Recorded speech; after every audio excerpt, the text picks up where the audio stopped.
Ô Zé, tem mais um detalhe importante aí envolvendo essa operação, que é a possibilidade da volta para a prisão do tenente-coronel Mauro Cid, por ter supostamente ocultado informações a respeito da reunião de julho de 2022, essa cujo vídeo a gente teve acesso na semana passada. O advogado dele, inclusive, se manifestou, falou que se houve erro de alguém, não foi do Mauro Cid, foi da Polícia Federal, que não perguntou sobre aquela reunião. Como é que você vê isso?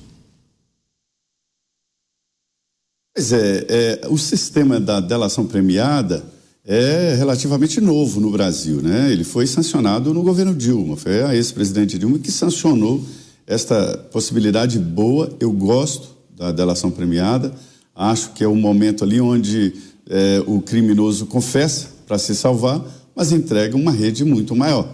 A delação premiada sempre é daquele ponto para cima, nunca para baixo. Um chefe de uma organização não pode fazer uma delação premiada e entregar para baixo, tem que ser para cima. Mas há ali lacunas e dúvidas. Por exemplo, se ele mentir, aí cai a delação e a Justiça, o Ministério Público, podem usar os dados da delação premiada normalmente no processo. E se houver mentiras ou tentativa de enganar, aí a pessoa perde o privilégio, perde a negociação, que é a redução de penas, por exemplo, né? Ele tem que devolver dinheiro, quando é o caso, nesse caso não tem corrupção envolvida, tem que se comprometer a não continuar se delinquindo, ou seja, se afastar da atividade e, por último, entregar como é o processo, como é uma organização criminosa. Nesse caso específico, é muito grave, porque muda completamente a cultura do Brasil, do ajudante de ordens. Ele é uma sombra do presidente da República. Todo presidente da República teve o seu ajudante de ordens, geralmente vindo do Exército, né? E 3, às vezes. No caso do Bolsonaro, 2. Eram 2. Cid tinha um substituto. E que se fala com ele o tempo inteiro. Eu me lembro que quando, ainda no exercício da função de ajudante de ordens, o coronel Cid, para se ter uma ideia, o tenente-coronel, teve o sigilo telefônico quebrado. E o ex-presidente Jair Bolsonaro, no exercício da presidência, me disse: olha, quebraram o meu sigilo, porque eu falo com o Cid todos os dias, às vezes de madrugada. Feriado, não tem folga.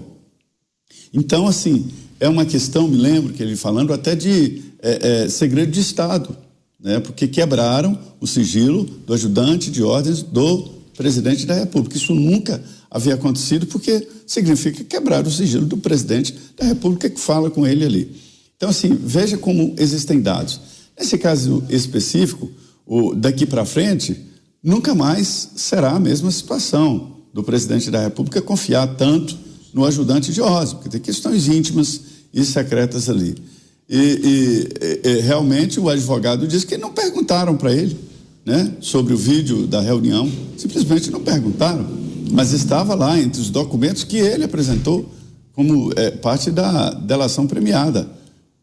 Então, é uma situação em que haverá um julgamento, inclusive, sobre o tenente-coronel Cid. Se houver prejuízo, é para a delação premiada dele, né? E ele faria esse acordo para, obviamente, entregar o que acontecia nos bastidores do Palácio do Planalto e tal, mas é preciso provas. O próprio Supremo Tribunal Federal já definiu que a mera delação premiada não é capaz de condenar ninguém. É preciso, além da delação, provas de que a delação está correta. Então, esta é a realidade. Esse vídeo está sendo colocado como prova, né? Se ele não apresentou, é porque não perguntaram. Então, essa é a dúvida sobre quem estava fazendo o interrogatório do Cid, que não foi só um, foram vários. Ele está com tornozeleira, a partir da delação ele foi solto, não precisava ser preso preventivamente, o que desconfia que há ali uma forçação de barra para a delação. E no mais, a prisão. Todos estão questionando, falando sobre a prisão do ex-presidente Jair Bolsonaro. Nós temos que nos lembrar que o Supremo Tribunal Federal decidiu que a prisão só deve se dar depois do transitado em julgado, né? Detalhe importante, né, Zé? Agora, Gani, o Mauro Cid, se voltar para a cadeia depois de ter delatado, não foi assim uma delação tão premiada, né? Pois Pois é, né? O que também coloca em xeque todo esse processo. Aliás, eu me pergunto, bom, ele ocultou provas, né? Tá falando isso, ele ocultou provas, mas qual foi a prova? Porque o vídeo em si mostra uma cogitação, né? E uma cogitação difusa, cada um falando uma coisa, né? Até o Jair Bolsonaro não fala em uso do exército, fala outra coisa, fala que os ministros têm que fazer campanha, aí o outro fala, sugere ali que alguma coisa tem que ser feita antes. Mas até então, mesmo que alguém falasse abertamente o uso das Forças Armadas, etc. e tal, eles estão no plano da cogitação. Portanto, se eles estão no plano da cogitação, que prova é essa? Porque a prova seria, se eles estivessem falando abertamente, grampeamos um ministro do Supremo, por exemplo. Aí sim você tem uma prova, você tem uma confissão, aí ele estaria prevaricando.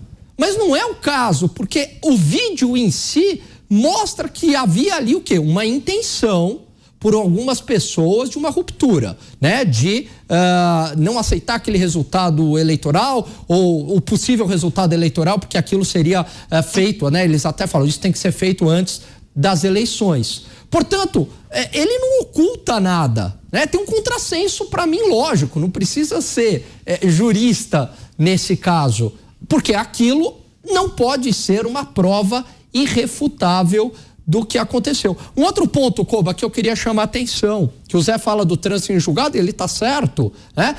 E aí, essas pessoas também não têm foro privilegiado. Então, por que esse processo está sendo conduzido pelo Supremo Tribunal Federal? Porque o foro privilegiado, ele diz respeito ao cargo. E essas pessoas perderam os cargos, perderam a eleição, acabou. Né? O Jair Bolsonaro não tem mais foro, Valdemar não tem mais foro, ninguém mais tem foro aí. Então, será que isso não teria que estar na justiça comum? Interrogação.